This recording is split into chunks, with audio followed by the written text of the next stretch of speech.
This is Tax Coach Susan, protecting taxpayers by empowering and illuminating you with easy to understand tax classes under SusanCare.com, coming this December. So today I want to talk about what is a traditional IRA, and I think the most important part is who can open it, because there are people that should not be opening a traditional IRA. But let's talk about it, and let's go to the first slide. So what is a traditional IRA? It's really an individual retirement arrangement. In other words, it's a document, right, or a paper that informs the benefits and the rules or the structure of how an account or an investment can be treated for retirement purposes. So let me give you a little story, and I think it'll help understand a little bit better.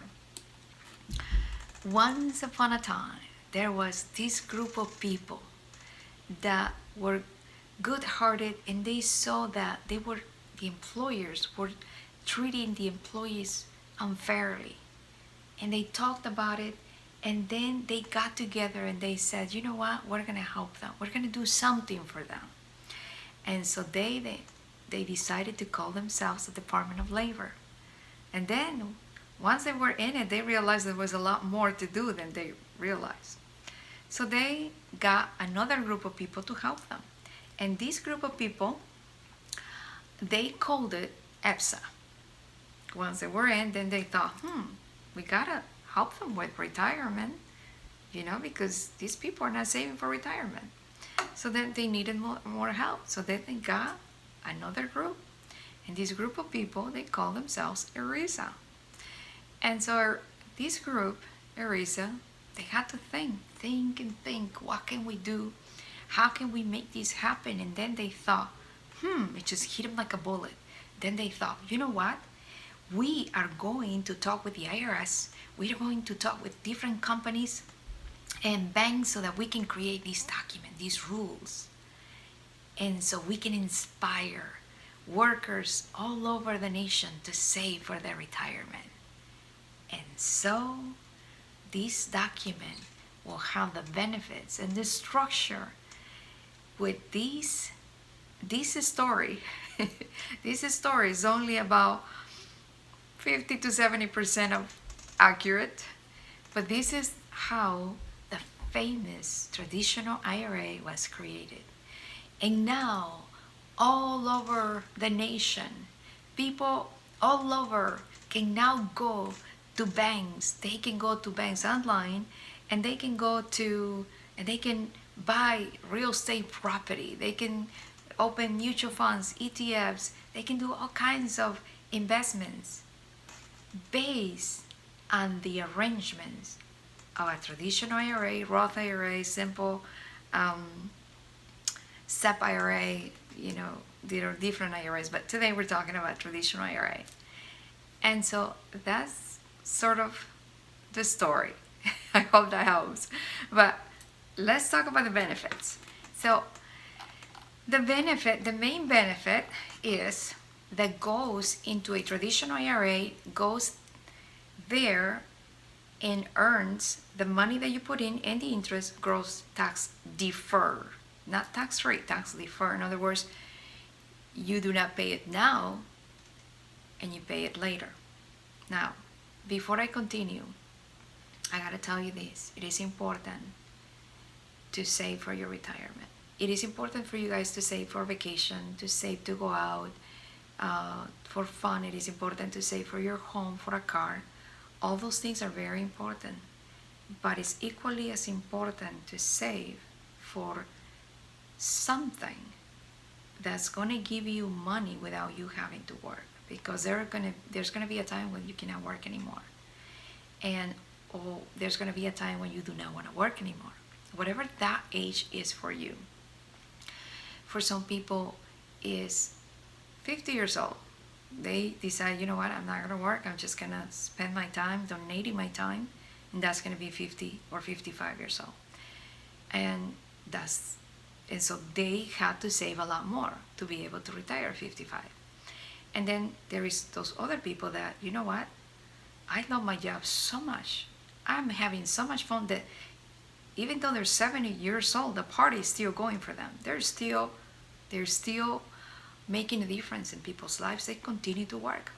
So whatever that age is for you, you want to have some sort of investment that gives you this cash flow every month so that you can eat, so that you can continue to live this life. And in order to have this investment that gives you this cash flow, you need to start here saving. A lot of people say 10%, but in reality it depends on you. But this is this is the most important thing that I hope, that I wish I would have known a lot longer. And it is this: it doesn't matter how much money you earn. It doesn't matter how little bit of money you earn. The secret is that you save a percentage of that and you put it away. That's money for you. That's money for you to live off the cash flow later on. So think of it like you are, let's say it's 10% in your case, because for some of you maybe 50%. For some of you maybe just 10%, but at least 10%, okay? 10% at least. No matter how little you make, take that 10%, you look at your money and you say, oh my God, I have to pay this and this and that. Okay. Your brain is going to tell you all kinds of things, but do that after you take that 10% and you put it away. Then you continue with it. You move forward with it. Because regardless, the 10% is not going to make much difference anyway. However, it makes a huge difference when you put that 10% and that seed, because you didn't eat all of your seeds. You put that seed and you continue to water that seed until it becomes a beautiful tree. And that tree can give you more trees, and hopefully you'll have a forest later on in life. So we move forward now.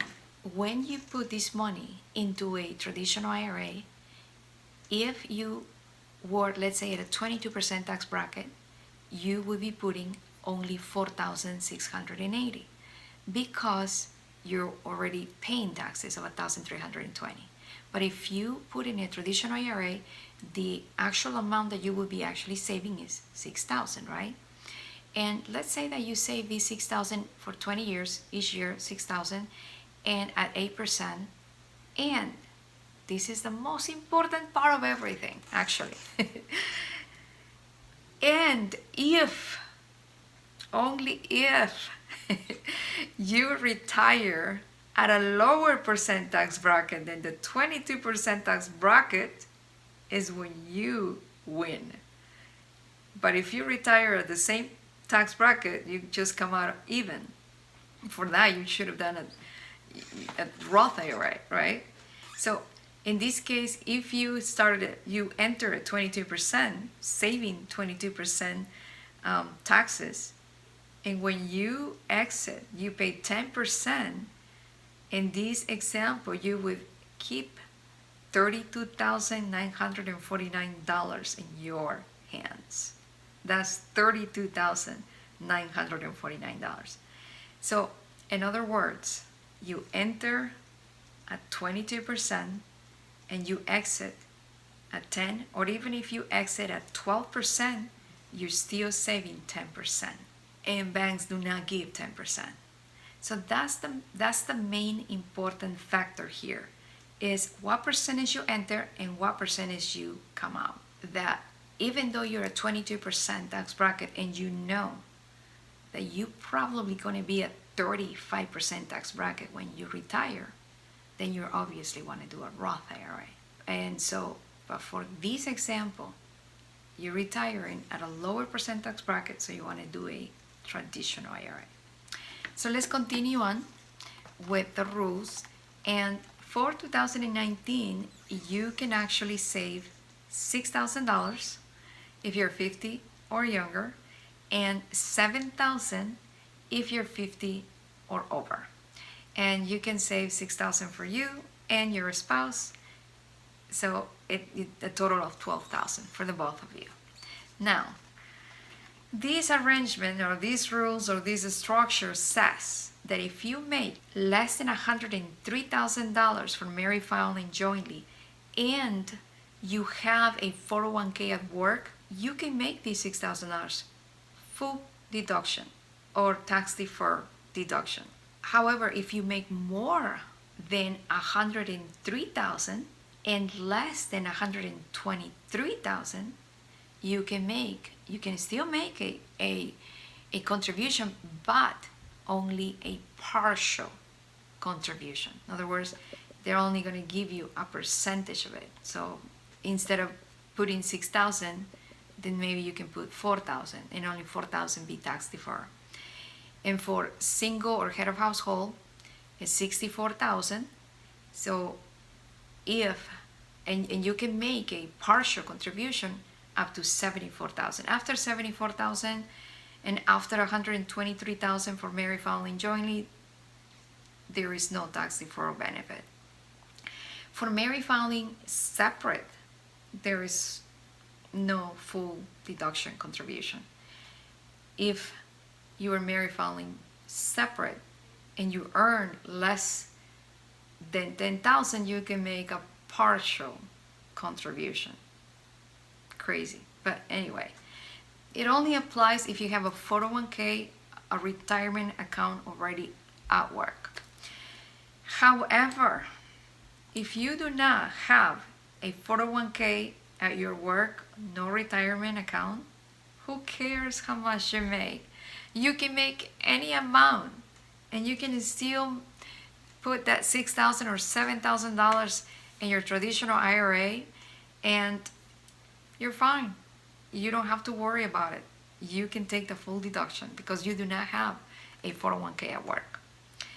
And people that are married and only one spouse has a retirement account at work and the other doesn't, when that happens, both of you, if you're married filing jointly, you can make less than $193,000 and still enjoy a tax deferral on the full deduction or the full deduction. So if you make $193,000 and less than $203,000, you can still make a partial contribution. So you still get a partial tax deferral benefit. If you take the money out before you're 15 and a half, they're going to charge you 10% penalty. However, after 15 and a half, you can take it out, no penalty. For those of you that don't need the money and you just keep it there, the IRS says, hey, we're partners with you here. We want our money when you turn 70 and a half. We let you become partners with us. We didn't charge you taxes, but now we want it. So they're going to start collecting these a minimum amount. They require you to take a minimum amount when you're 70 and a half years old. Now, this is very important. I'm going to stress this again. Who should open it?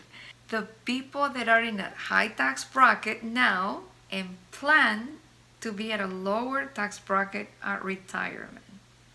So generally speaking, could be 22% and higher, but it's not set in stone because in your case, you can be at a 24% tax bracket and you may plan to retire at a 37% tax bracket.